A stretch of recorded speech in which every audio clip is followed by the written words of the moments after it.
ফজরের নামাজ পড়ে আছে নামাজ। রাসূলুল্লাহ সাল্লাল্লাহু আলাইহি ওয়াসাল্লামের সাহাবীরা বলতেন, আমরা নবীজির জামানায় মুনাফিক চিন্তা ফজরের নামাজের জুমার নামাজ শুক্রবারে অনুপস্থিত, এটা না, নামাজও অনুপস্থিত। হাদিস আছে নবীজির ফজরের নামাজ সালাম ফিরাইয়া নবীজি জিজ্ঞেস করতেন, মাঝে মাঝে তাকে সন্দেহ করতেন, মনে আপনি জিজ্ঞেস করতেন, আফি মসজিদ ও ফুলান, মসজিদে অমুক আছে? সাহাবীরা ডানে বামে তাকাইয়া বলতেন না। নবীজি বলতেন, হ্যাঁ সন্দেহ করছিলাম, নিশ্চিত। কি ব্যাপারে? ফজরের নামাজ ফাস্ট, ফজরের নামাজ কোরআন কারীমের মধ্যে আছে আল্লাহ তাআলা অতীতের অসংখ্য নাফরমান জাতি, বিভিন্ন নবীর আমলে যারা নাফরমানি করছিল ওনাদের কওম, যাদেরকে আল্লাহ ধ্বংস করে দিয়েছে। আপনারা এটা জানেন না যে বহু নবীর কওমকে আল্লাহ কি করে দিছে? এই যত জাতিকে আল্লাহ ধ্বংস করছে এর অধিকাংশই ফজরের ওয়াক্ত। কোরআন আমি একটা একটা করে ধরে দেখাই, ফজরের নামাজের সময় নাফরমানকে আল্লাহ ধ্বংস করে। ফজরের নামাজে ইমানদারের বিজয়। এজন্য ফজরের নামাজ মুমিনের নামাজ। রাসূলুল্লাহ সাল্লাল্লাহু আলাইহি ওয়াসাল্লাম বলে, যে ফজরের নামাজ পড়লো ফাহুয়া ফি জিম্মাতিল্লাহ, সে আল্লাহর জিম্মাকে, আল্লাহ তাকে নিজের করে নিলেন। নবী সাল্লাল্লাহু আলাইহি ওয়াসাল্লাম বলেন, ফজরের নামাজ যে পড়ে না আসবাহা খবিসান, নবীজি বলছেন এটা ওর বেলায় একটা খবিস, ঘুম থেকে খবিস বেটা, তুই খবিস, খবিস বেটা, খবিস। রাসূলুল্লাহ যে ফজরের নামাজ পড়ে না এটা খবিস। আর খবিস থাকে কোথায়? নবীজি বলছে খবিস থাকে বাথরুমে। এই জন্য নবীজি এসব পায়খানায় ঢুকবার আগে খবিস কেটে পাওয়া চাইতেন কিনা, আল্লাহুম্মা আউযু বিকা মিনাল খুবুসি ওয়াল খাবাa'ith, আল্লাহ আমি খবিস থেকে কি চাই। তার মানে খবিস থাকে কোথায়? পায়খানা। তুমি খবিস, ফজরের নামাজ যে পড়ে না সে খবিস, কাসলান। নবীজি বলছে অলস, অপদার্থ, অকর্মণ্য, এটা ফাইতুনি, ফাইতুমান। রাসূলুল্লাহ সাল্লাল্লাহু আলাইহি ওয়াসাল্লাম বলেন, আমি রাগ করার থেকে শিরিক না, রাগ করলে মদিনা শরীফ দিয়া ওনারে বলে আসেন, কি আছে অসুবিধা কি? বিশাল এক পাওয়া কিসে কথা জান, যিনি বলছে ওনার রাগ করবেন, বোঝেন না আমার কথা। এগুলো বলছি কে? রাসূলুল্লাহ সাল্লাল্লাহু আলাইহি ওয়াসাল্লাম। তো রাগ করলে ওনারা না করবেন, আমি দেখবেন মদিনা শরীফ কাউসা শরীফের সামনে গিয়ে বলবেন যে আপনি এই কথাটি কেমনি বলি, আমাদের কি করবো? রাসূলুল্লাহ সাল্লাল্লাহু আলাইহি ওয়াসাল্লাম বলেন, ফজরের নামাজ যে পড়ে না যাকা রাজুলি বালা শাইতানু ফি উযুনাইহি, নওজোয়ান শোনো মিয়া, রাসূল বলছে যে ফজরের নামাজ পড়ে না শয়তান তার দুই কানে মুক্তা দিছে। বালা শাইতানু ফি উযুনাইহি, তার দুই কানে শয়তান শাসন করছে। খোদার কসম এটা নবীজির আছে। এই বাবা এই জিন্দেগির সংসার আল্লাহর রহমতে আমনের মধ্যে হয়, তারা তিনজন বিদেশ গপ মারে, হইয়া হইয়া পান খায়, বন বিড়ি খায়, চা খায়, বুক মিড়ি খায়,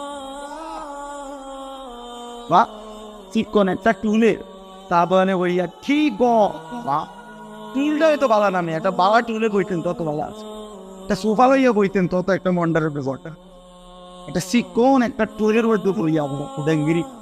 তারা তিনজন বিদেশ, আল্লাহ রহমতে পাওয়াই আছে, কিতাব বাক্য দুটি খায় আর কি খায়। এই বাজার সদাই পাঙ্গাস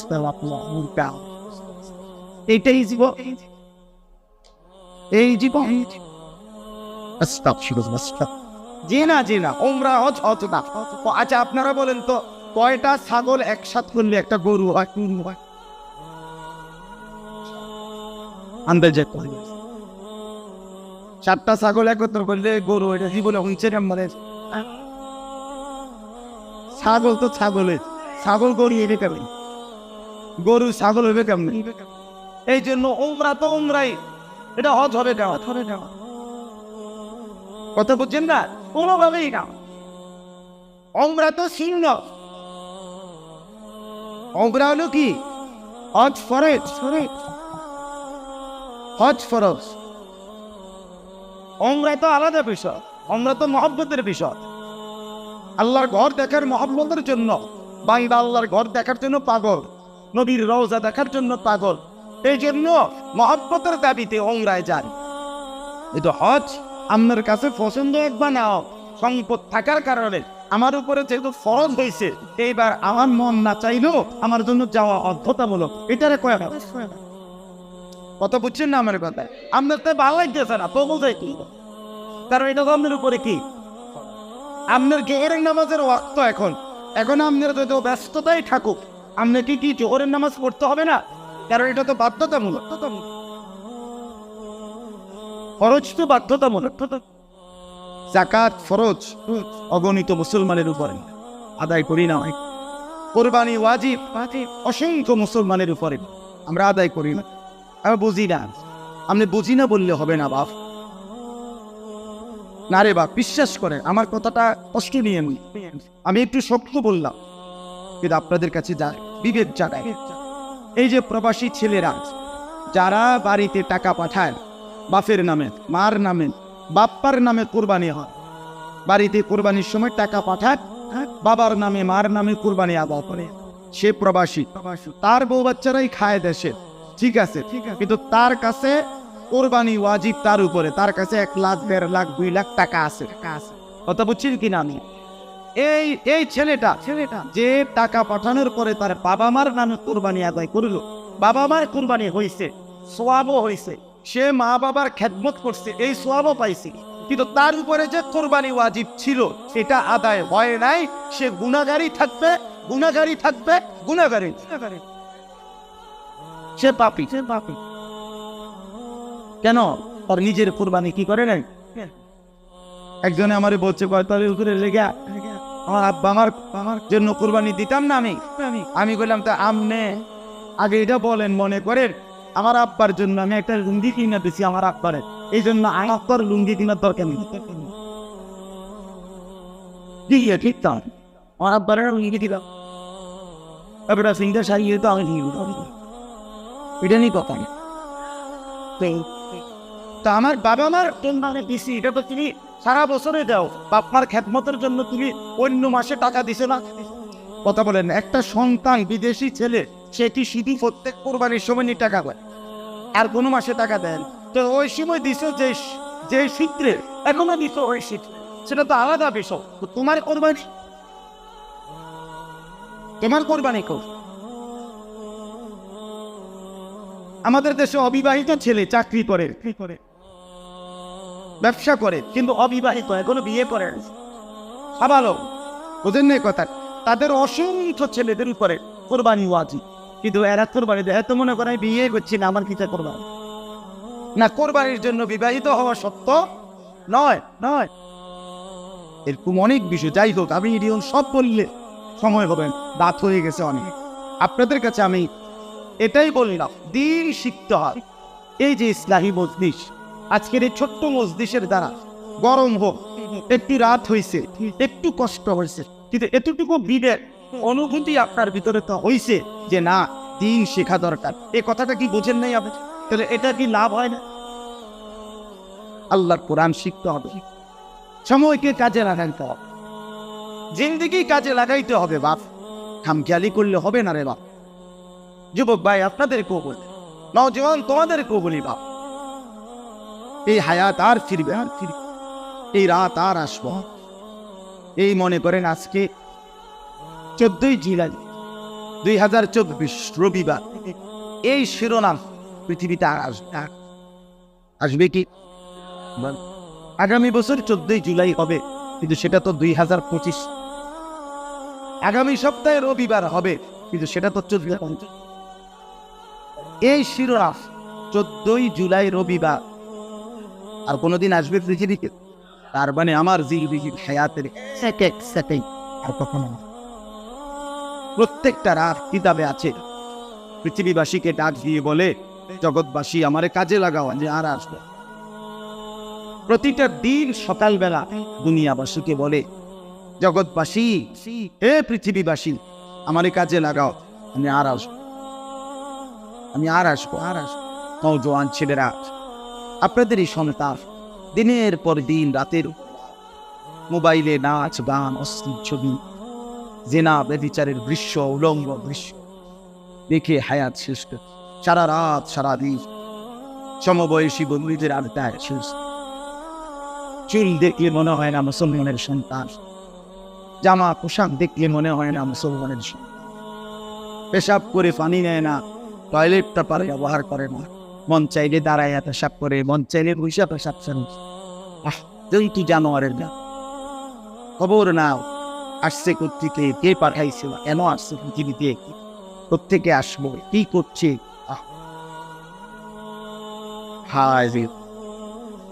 এ কেমন জীবন বাদ, এ কেমন সন্তান, এটা কেমন পরিবার, এটা কেমন সংসার। খোদার 365 দিন, এক বছরে কোনোদিন ফজরের নামাজ আপনার 16 বছরের ছেলেটা আপনার ঘরে ঘুমাইয়া কোনোদিন ফজরের নামাজ পড়ে না। এত বড় জানোয়ার আপনার ঘরে কেমনে করে?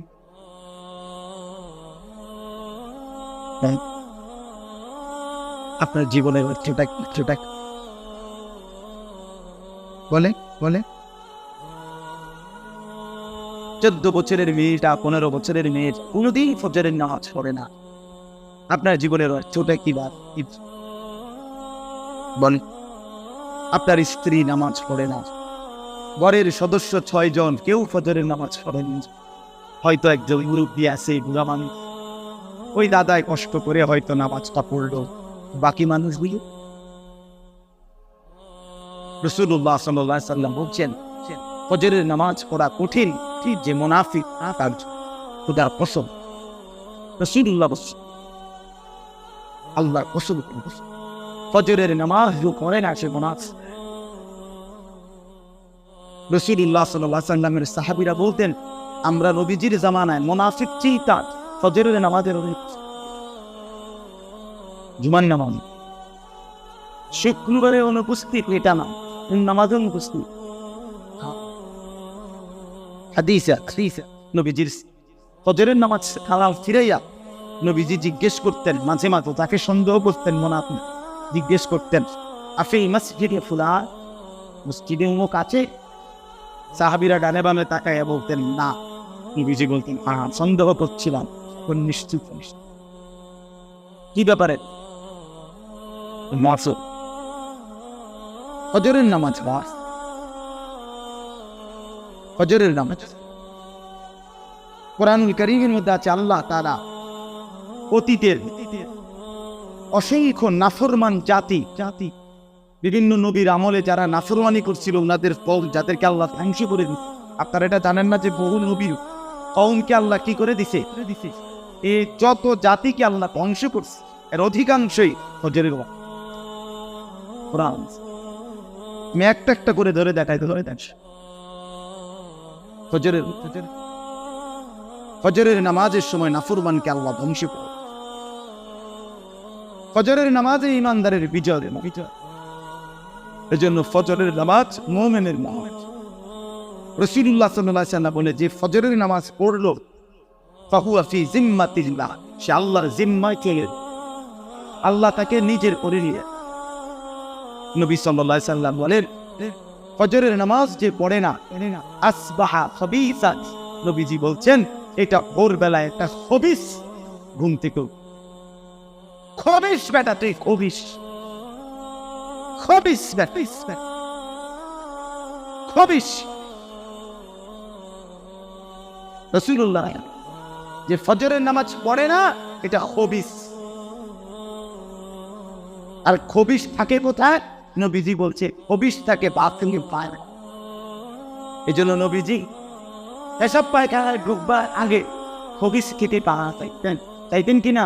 আল্লাহুম্মা আউযু বিকা মিনাল খুবুসি ওয়াল খাবাa'ith, আল্লাহ আমি খবিশ থেকে কি চাই, তার মানে খবিশ থাকে কোথায়? তুমি খবিশ ফজরের নামাজ যে পড়ে না সে খবিশ, কাসলান, নবীজি বলছে অলস, অপদার্থ, অকর্মণ্যয়, ফালতু লোক, ফালতু মানুষ।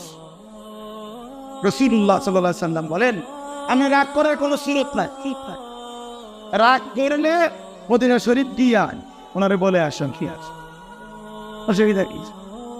বিশাল রাখবো আমি কিসে বলেন না, যিনি বলছেন ওনার রাগ করবো, বোঝেন না আমার কথা। এগুলো বলছি কে? রাসূলুল্লাহ সাল্লাল্লাহু আলাইহি ওয়াসাল্লাম। কে রাগ করলে এনারা না করবেন, আপনি মদিনা শরীফ কাউসা শরীফের সামনে গিয়ে বলবেন যে আপনি এই কথাটি কেমনি বলি, আমাদের কি করবো? রাসূলুল্লাহ সাল্লাল্লাহু আলাইহি ওয়াসাল্লাম বলেন, এই ফজরের নামাজ যে পড়ে না, যাকা রাজুলুন বালা শাইতানু ফি উযুনাইহি, নওজোয়ান শোনো মিয়া, রাসূল বলছে যে ফজরের নামাজ পড়ে না, শয়তান তার দুই কানে মুক্তা দিছে। বালা শাইতানু ফি উযুনাইহি, তার দুই কানে শয়তান ফাঁসা। খোদার কসম এটা নবীজির কাছে। কি বাবা, জিন্দেগি সংসার আল্লাহর রহমতে আমদান করতে হয়, তারা 3 জন বিদেশ গপ মারে, হইয়া হইয়া পান খায়, বন খায়, বিড়ি খায়, চা খায়, বুটমিরি খায়, বা চিকন একটা টুলে তারপরে হইয়া ঠিক টুলটা হয়তো বালা নামে, একটা বালা টুলে বইতেন তত বালা আছে, একটা সোফা লইয়া বইতেন তত একটা মন্ডারের বিবরণ, একটা চিকন একটা টুলের মধ্যে বইয়া ওদাঙ্গিরি, তারা 3 জনের বিদেশ। আল্লাহ রহমতে পালাই আছে কিতা দাদা বাক্য দুটি খায় আর কি। এই বাজার সদাই ফাঙ্গাস এইটাই জীবন, এই জীবন।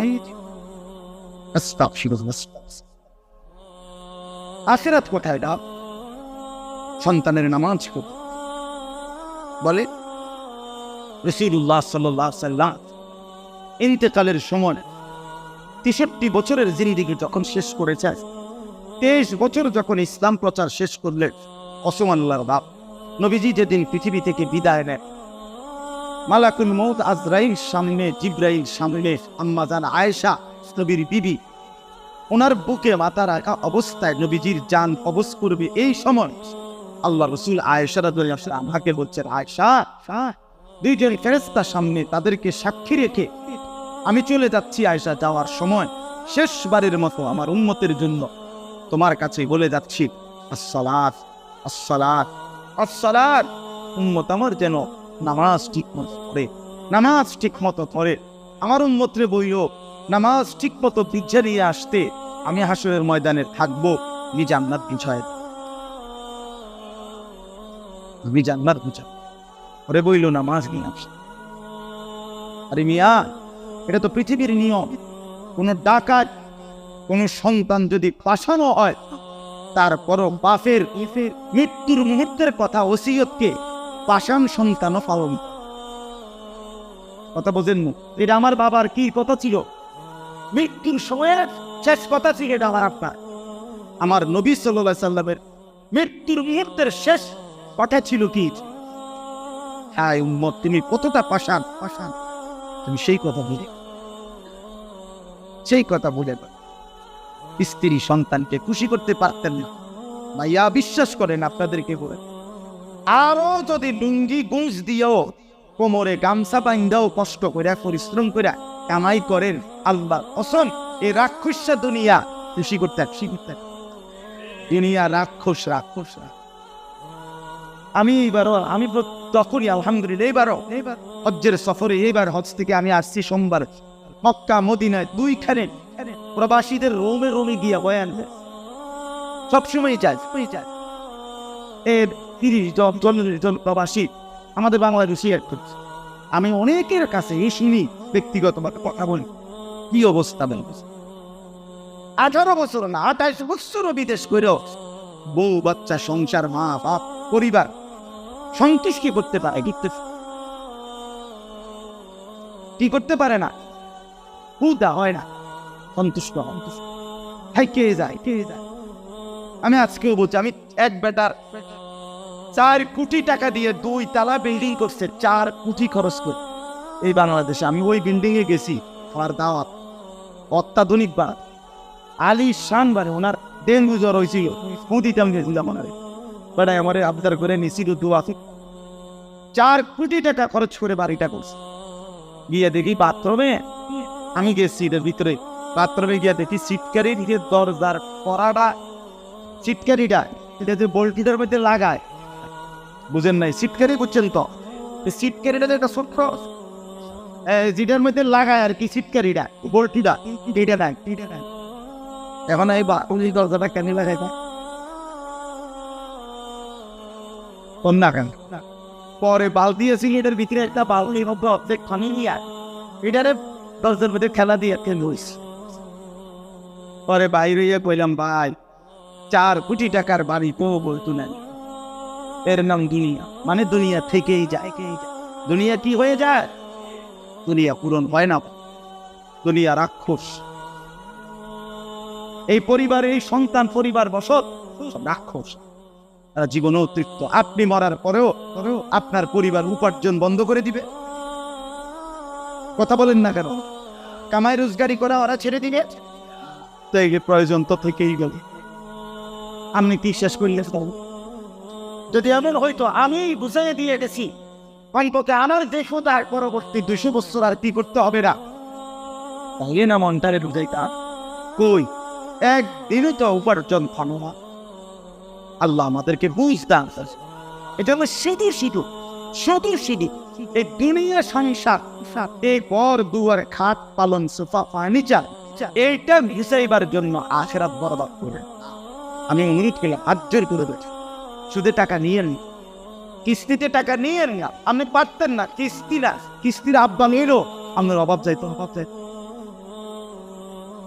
আমি জিজ্ঞাসা করছি, আমি এমনি ব্যক্তিগত ভাবে মাঠ পর্যায়ে মানে মানুষের কথা শুনি, শুধু ওয়াজ করি, আমার এটা অভ্যাস।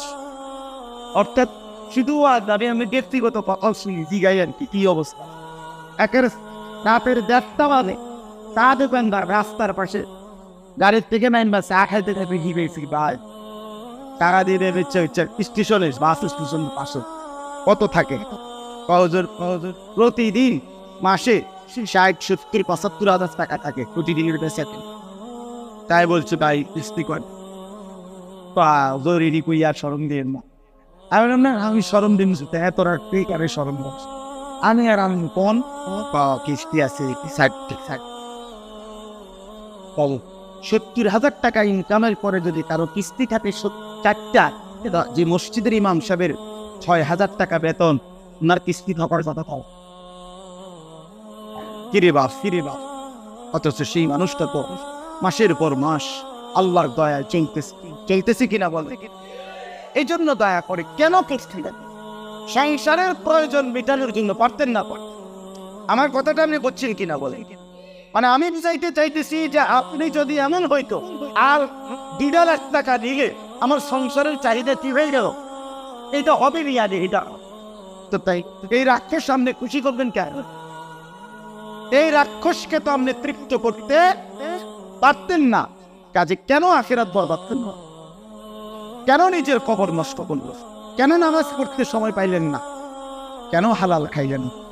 এই কথাটা আমি বুঝাচ্ছি। দয়া করে মেহেরবানি করে প্রত্যেকে জিকির করে।